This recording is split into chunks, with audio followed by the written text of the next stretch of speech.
So how does the short-run aggregate supply curve differ from the long-run aggregate supply curve? We're going to take a look at that within this lecture. So in the short run, the aggregate supply curve is actually upward sloping. This is the typical upward sloping line that we've seen throughout the semester. It's not vertical, it is upward sloping. So there's going to be some type of positive relationship between the price level and GDP. And the reason why we have an upward sloping supply curve in the short run is because we now assume that input prices are slow to change. They are considered to be sticky. So here, remember that in the long run, everything was seen as flexible. We had a vertical LRAS, and this is exactly where we converge to in the long run. All of our macroeconomic variables were very flexible. In this instance, we do notice that there is going to be some type of lag period before we transition over to the long run, and this is exactly what the short run is trying to tell us.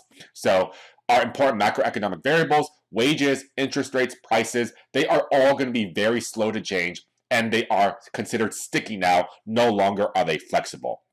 And because of this feature right here, this is going to inherently tell us why our aggregate supply curve is upward sloping.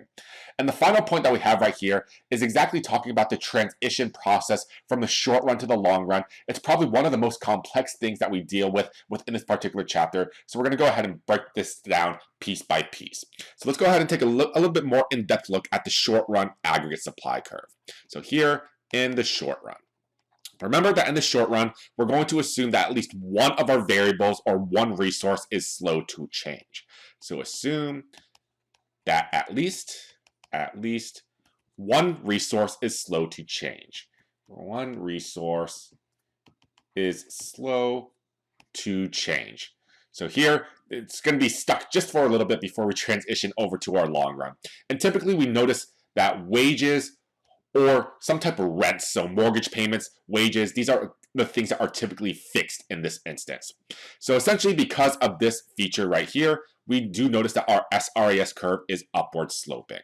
So because of this feature, the SRAS curve is upward sloping. So anytime we're dealing with at least one of these resources being slow to change, being sticky, we notice that our short-run aggregate supply curve is upward sloping. So let's go ahead and take a look at why it's upward sloping and then see how we transition from the short run to the long run. And it's going to be a little bit sort of a complex sort of methodology. So here, piece by piece. So suppose that prices increase. When prices increase, do firms enjoy this situation? So the reason why firms are going to enjoy the situation when prices increase is because the product that they sell, the good or service, what they sell, the price has actually increased. So they're going to be receiving more for actually selling a particular good. And the reason why they're going to be receiving more and they're going to be seeing more in profits is because we notice that one resource is going to be slow to change. So in this instance, they don't immediately see an increase in their costs. So here, when prices increase, firms do not immediately see an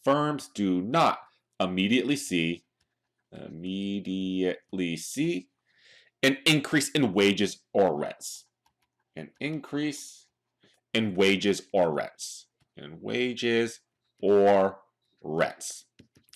Because they are often fixed for a specified time.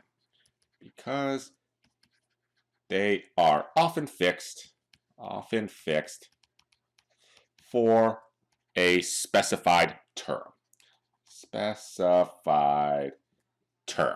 So when we talk about wages, we typically have some type of labor contract with rent payments. We usually have some type of mortgage that's all dealt with some type of contracts. So we have some type of contracts or lease payments. Etc. So in this instance, these are things that you have to pay no matter what, and they don't change very quickly. So we consider these to be sticky. So we're dealing with at least one of our main variables being sticky or slow to adjust. In this scenario, like we said before, firms and corporations are going to enjoy rising profits. So profits are going to rise. Profits will rise with rising prices. So essentially here, when prices increase, the price that the firm or corporation received for selling the good has gone up. So they're very happy with that. Accordingly, as well, in combination with this, we notice that they don't have to pay higher costs. So the wages that they pay their workers, the rents that they pay on their sort of buildings, they remain exactly the same. So if prices go up, if costs remain the same, the firm is going to see higher profit. So total revenue minus total cost. If you've ever taken micro, that's the formula we take a look at here. But essentially here, firms and corporations are going to be very happy with this situation in the short run because they do notice that their profits are going to be increasing. If profits are increasing, what our firms are incentivized to do? They, of course, are going to want to go ahead and supply as much as possible. So firms will supply output, as profit increases. As profit increases. So essentially here, we notice that as prices go up, we notice that output increases. There is a positive relationship for our short-run aggregate supply curve. So here, as prices go up, output is going to go up as well. So essentially what we detailed right here is the idea of the short-run aggregate supply curve. However, do you believe that this situation can last forever? Will firms continue to have increasing profits? And the answer is, of course not. So all good things, they have to come to an end. So this situation cannot last forever. This situation cannot last forever. Cannot last forever. And it cannot last forever, essentially because we have to transition over to the long run. And this is exactly where we get into the sort of most important transition within this particular chapter. So here, the reason why it can't last forever, let's break this into a few pieces. So I'll put this in another color, so light green right here. So here, with all of this, as production increases,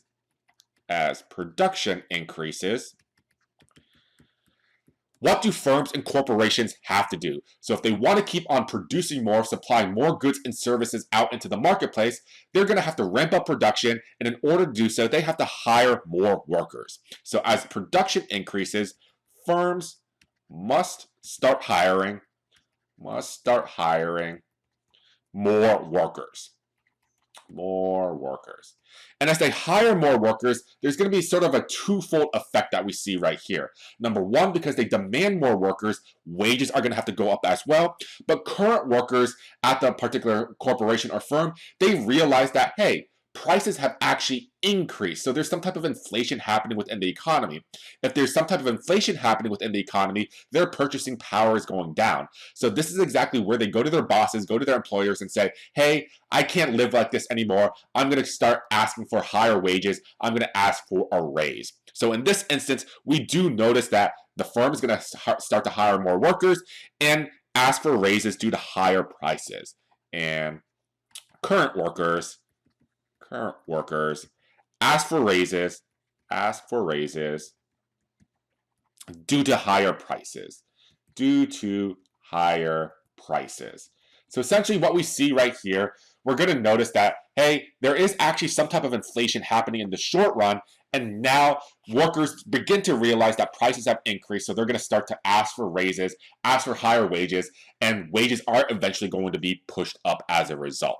So here, we continue on with our transition, and we notice that wages are going to be driven up. Wages, or can even just say in general, input prices. Anything used in the production of a good or service is an input, remember that. So wages are driven up, and this is going to increase the firm's costs, increasing the firm's costs. And as the firm's costs go up, it's going to force even higher prices in the end, forcing higher prices. So essentially what we see right here, we went from the short run where firms and corporations are very happy when prices increase because they see profits, but as they see profits, they're going to keep on increasing production. But as they increase production, we're going to transition over to the long run, and this is exactly where wages start to increase, and that's where we're going to converge back to our long run equilibrium. So this part right here, this long run transition, is probably the most typical transition of how we move from the short run to the long run, and we'll see exactly how this comes all to play with two special cases of inflation, demand pull inflation and cost push inflation at the end of the chapter. So with all of this, the final conclusion that we can bring about from this sort of transition from the short run to the long run. We just want to note that there is going to be some type of positive relationship when we take a look at the short run aggregate supply curve between our price level and GDP or output. So the final result that we want to bring out of this is that a short run increase in GDP, a short run increase in GDP is typically accompanied, is usually accompanied by a rise in the price level, by a rise in the price level. So once again, this entire sort of long-winded methodology, these channels right here, the main result that we're going to get from this is that a short-run increase in GDP is usually accompanied by a rise in the price level. So a positive relationship between output and the price level. So a typical upward sloping supply curve in the short run. So what does our short run aggregate supply curve look like? It is exactly as such. It is an upward sloping line. Typically, we draw with a little bit of a curve right here, but you can immediately just say, hey, just stick with the upward linear line. That's perfectly fine as well. That's how I'll typically draw them. But we do notice that we have an upward sloping short run aggregate supply curve because input costs are going to be slow to change because they are considered sticky compared to the flexible case that we saw under the long run. So with all of this, what exactly can we do with our short run aggregate supply curve now that we've successfully derived it and know exactly the makeup of it? Well, of course, we can always turn our attention to see exactly the determinants of the short run aggregate supply curve. So what's going to shift our supply curve, our short run aggregate supply curve to the right? What's going to shift it over to the left? And there are a few details that we need to talk about that in the next lecture. I'll see you guys in that video.